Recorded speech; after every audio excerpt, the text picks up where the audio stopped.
അസ്സലാമു അലൈക്കും വറഹ്മത്തുള്ളാഹി. പ്രിയപ്പെട്ടവരെ, നോമ്പിനെ പോലെ പ്രാധാന്യമുള്ള പവിത്രമായ ഒരു കർമ്മമുണ്ട് വിശുദ്ധ റമദാനിൽ, ഖിയാമു റമദാൻ, അഥവാ നമുക്ക് സുപരിചിതമായ തറാവീഹ് നമസ്കാരം. പ്രവാചക തിരുമേനി സല്ലല്ലാഹു അലൈഹി വസല്ലം റമദാനിലെ രാത്രി നമസ്കാരത്തിന്റെ പ്രത്യേകതയും പ്രതിഫലവും പ്രാധാന്യപൂർവ്വം നമ്മൾ അറിയിച്ചിട്ടുണ്ട്.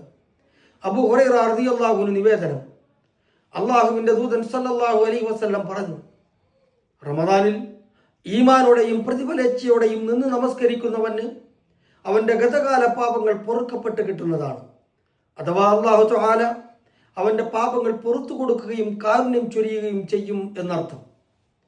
5 നേരത്തെ നിർബന്ധ നമസ്കാരങ്ങൾക്കു ശേഷം സർവശക്തനായ റബ്ബിന്റെ മുമ്പാകെ ദീർഘനേരം ഓതിയും ദീർഘനേരം പ്രാർത്ഥിച്ചും നിർവഹിക്കുന്ന തറാവീഹ് നമസ്കാരങ്ങൾ വിശ്വാസിയെ സംബന്ധിച്ചിടത്തോളം ഹൃദയാനന്ദം നൽകുന്ന ആരാധനയാണ്. അവസരങ്ങൾ പാഴാക്കാതിരിക്കുക. തറാവീഹ് നമസ്കാരങ്ങളിൽ നമ്മുടെ മനസ്സും ശരീരവും കുളിരണിയട്ടെ. അള്ളാഹു അനുഗ്രഹിക്കട്ടെ. അസ്സലാമു അലൈക്കും വറഹ്മത്തുള്ളാഹി.